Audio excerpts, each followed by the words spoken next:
So yeah, that's Artifact, I guess. We opened some card packs. We played some tutorials. Are those imps seriously still? Can you not turn them off? Like, there's got to be. Maybe someone will make a mod that hides them. Yeah, you actually can't. Damn. I mean, I wasn't really expecting there to be an ability to turn them off, but like, wow, they are super jarring. Still, so having played another match and looked at a few more cards, I can't help feeling like I've seen everything.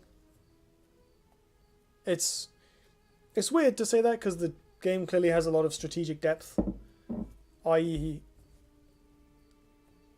like there were a couple of new cards that came up. Like, oh, that's cool. I hadn't thought of that effect being in the game. That's not what I want. This is, but like,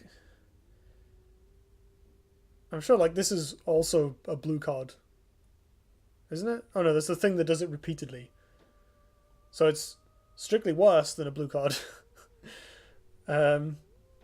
Of the same kind of rarity. I guess this one takes 2 actions to... It's not strictly worse, because this one takes 2 actions to use the first time.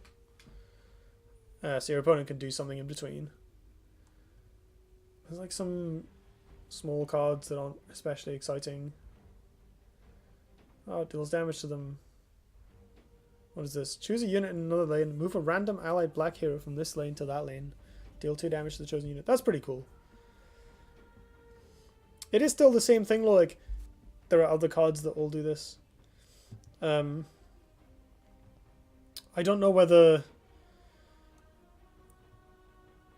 Like, I guess they've distributed the effects between the colours in some way that I don't quite have a good grasp on yet, but... Playing that red-green deck was like, oh yeah, okay. I've got... At some point, I had a hand of like 5 or 6 cards, they're all just... Your dudes are a bit bigger. And that was kind of underwhelming. So, although it's entirely possible there's lots of stuff I literally haven't seen, like cards I haven't seen. From what I've watched and what I've seen in the game so far, like, a lot of these cards fall into a few particular buckets, and beyond that, the game doesn't really seem to be exploring its design space with much of a wide spread yet. I also feel like, unlike some other games, one way in which Artifact suffers is that it's like a basic unit is not actually inherently particularly interesting in this game. Like, because you don't really control the creeps very much, they just bounce off each other. They do things, but they mostly just do damage to other units in front of them. Sometimes they pay you off for having them do that and survive, like the cleric that heals itself and the wolf that gets bigger, and the other thing, the satyr that gets bigger. At the end of the turn, but mostly they're just kind of more damage, at least so far. Whereas if you compare it to Duelist, like, the amount of stuff you can do with just a random like vanilla unit is remarkable because of the depth and all the positional elements of the game. And even in Magic the Gathering, like, basic decisions, I attack my 2/2 into your 2/2, do you block? Which Eternal also used to similar effect, because Eternal also has instance that you can, your opponent might buff it after you've blocked or not, and there's some mind games there. This game does have some of that stuff, like, because of the initiative mechanic. Basically, while your opponent has initiative, you can't respond. Like, there's no stack in this game. So if you have a unit that's got 2 damage left on it and they play a 2 damage spell, they can kill it. But you can play something to buff the unit first. But that's mostly only for heroes. Like, a lot of the buff spells only work on heroes. Items obviously only work on heroes. Some of the consumables, like the little healing salve, whatever it's called, works on creeps as well. But mostly it's just heroes.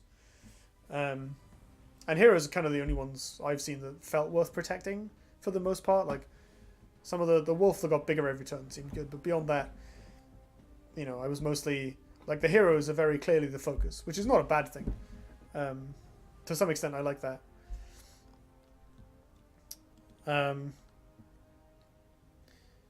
Yeah. I don't know.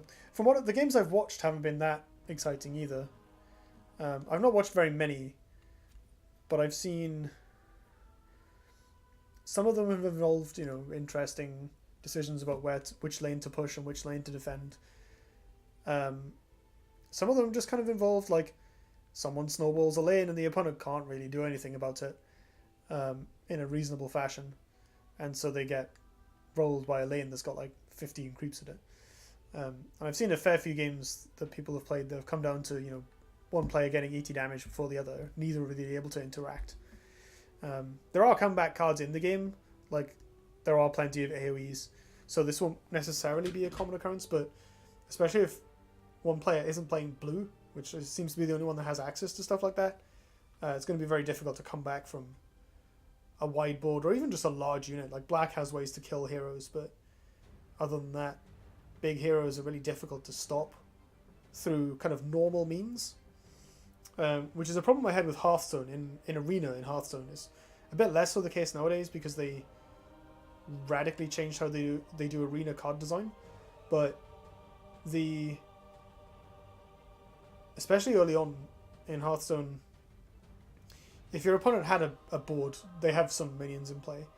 If you have minions in hand, the vast majority of the time, they won't actually stop your opponent's minions. If you have a 3-2 and I play a 3-2, you can choose to trade, or you can hit me in the face and play something else. I can then trade with your 3-2, but you get to hit me with your new thing and play something else. Or you might use a removal spell, you might have a smaller minion that trades up with mine. So if I try and play something big that stabilizes the board, you get to decide on some efficient trade. In Magic, the defender gets to choose blocks, so that happens a bit less, and there are fewer like snowbally early cards, like really early cards, especially depending on the set. Like some sets are very aggressive. Mostly you can stabilize against an aggressive opponent, but the aggressive opponent isn't just dead to some early defenses. Duelist does the same thing. You can run away and body block and stall the aggro player that way, even if you don't have specific like removal spells, life gain, provokes, whatever. In Hearthstone, even often that's not good enough. 1-for-1 removal isn't great when your opponent has a board of several random large minions, and even the AoEs tend to be smaller than the minions at their cost or below, so or a little bit below. So it's very difficult to actually swing a board, which is to some extent by design, but mostly just kind of frustrating. I'm a bit worried that's the same here. Like if you're blue, you can answer a wide board of creeps, and if you're black and you have a couple of specific cards, you might be able to answer like a hero or another threatening unit. You might. But outside of that, you don't really have a recourse that I've seen for an opponent who just spams some stuff or buffs a unit and attacks. Like, you can chump block with creeps, and that does work.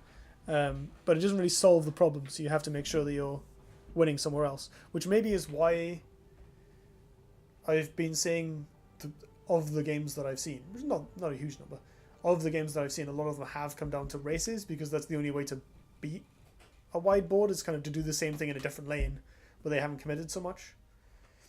It might change. The one thing about Artifact is like, so the reason I've actually bought this game, I haven't actually covered this yet, when I was talking about the cost earlier, they added, I guess it's in here, they added Phantom Drafts.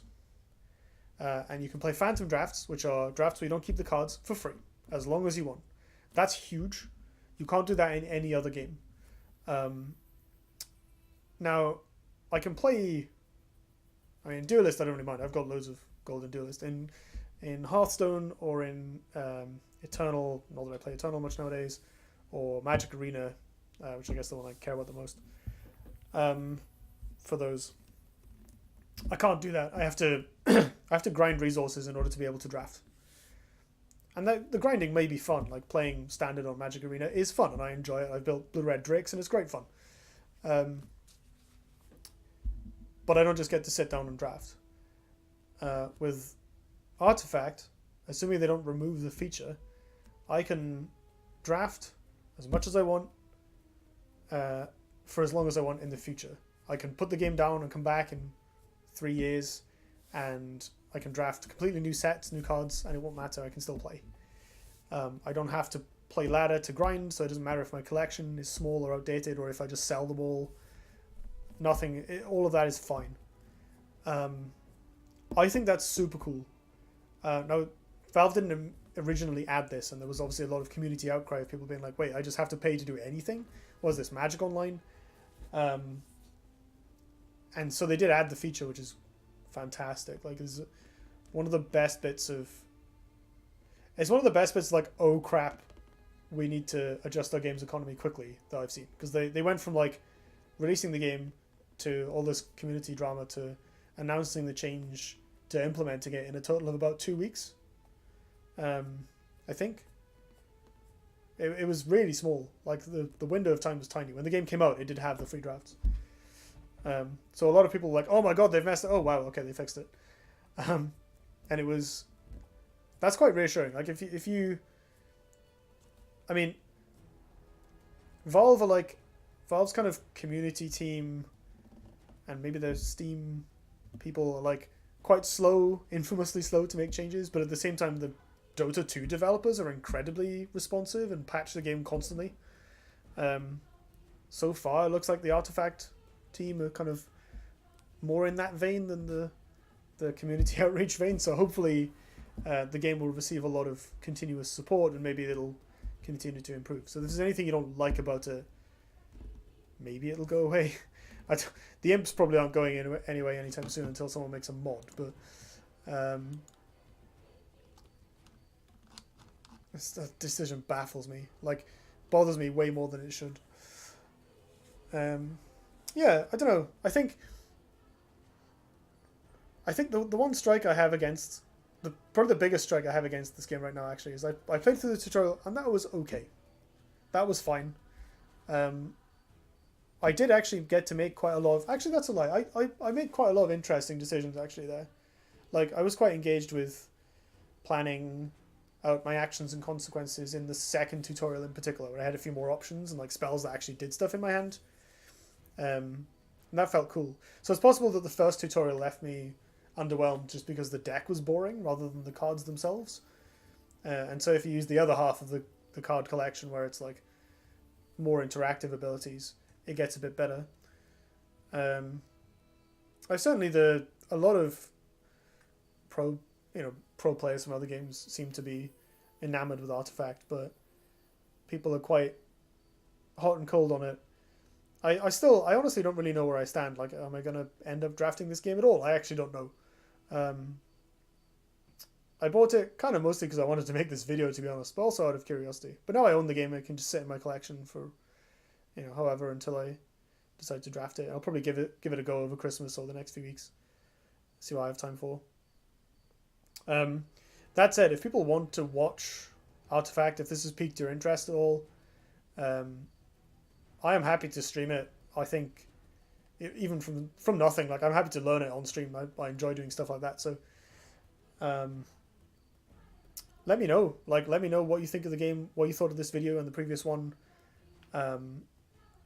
If you have any questions for me, like, I can look up stuff in the game or try, over time I'll try stuff out.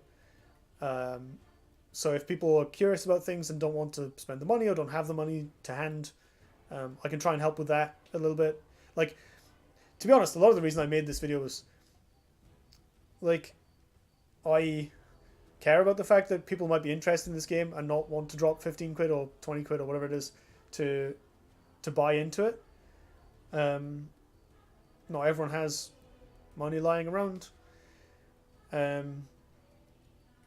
at the same time, it can be a worthwhile purchase if you want to just get it and draft forever. Like, that's quite money efficient. So, although I don't have a firm, I can't recommend it or not recommend it. I think I'm feeling more positive than negative. Like, although, like, some of the aspects of the presentation bother me, imps. The music is slightly too serious and the imps are too silly and everything else is kind of in the middle. And I like the middle, where it is. But I think I've been spoiled by Hearthstone. Like, no CCG is ever going to match Hearthstone's presentation. They did a good job though. Like, there's a lot of love gone into this game and it does show.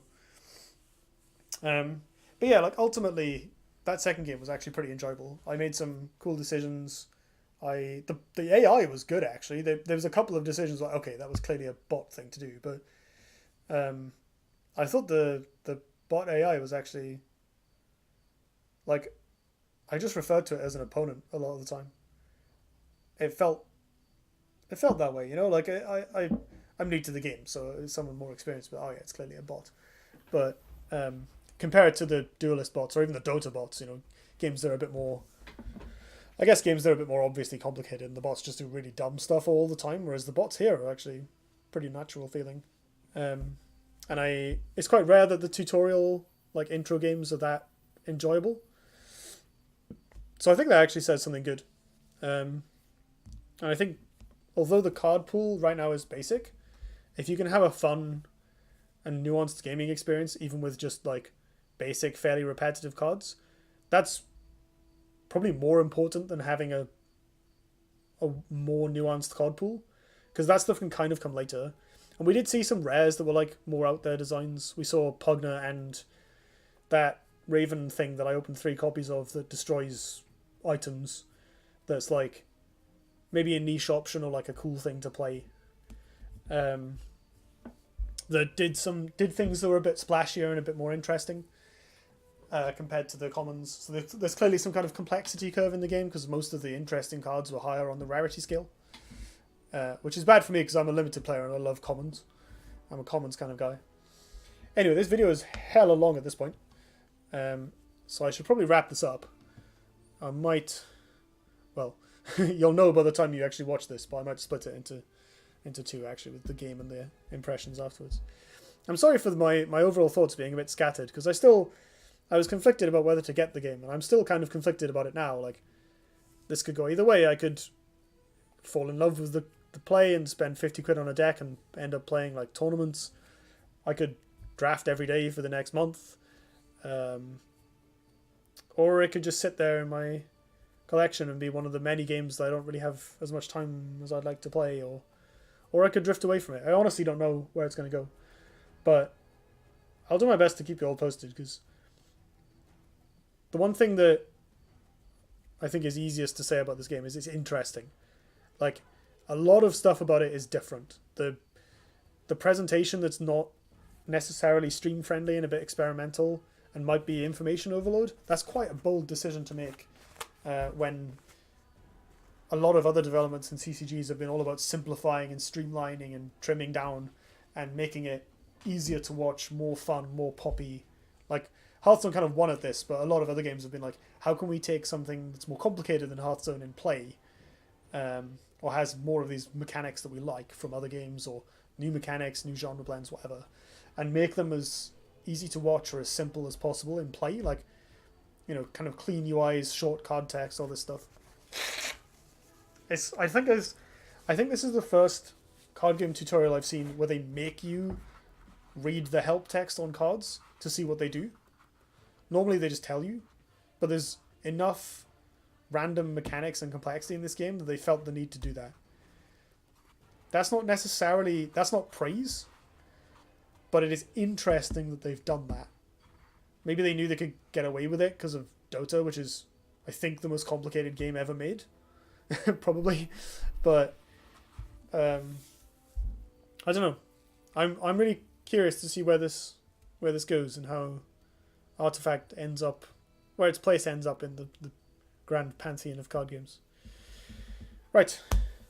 Time to spend my evening doing things that don't involve a camera and a microphone. Thank you all very much for watching. I hope this was helpful. Again, please let me know what you think of the video, about the game. If you have any more questions that I might be able to help with, or maybe I can help you decide whether or not to get it based on your other preferences, whatever. Just get in touch on Discord if you want to talk about anything in depth. I will see you on stream or on this channel. Thank you all for watching, and have a good night.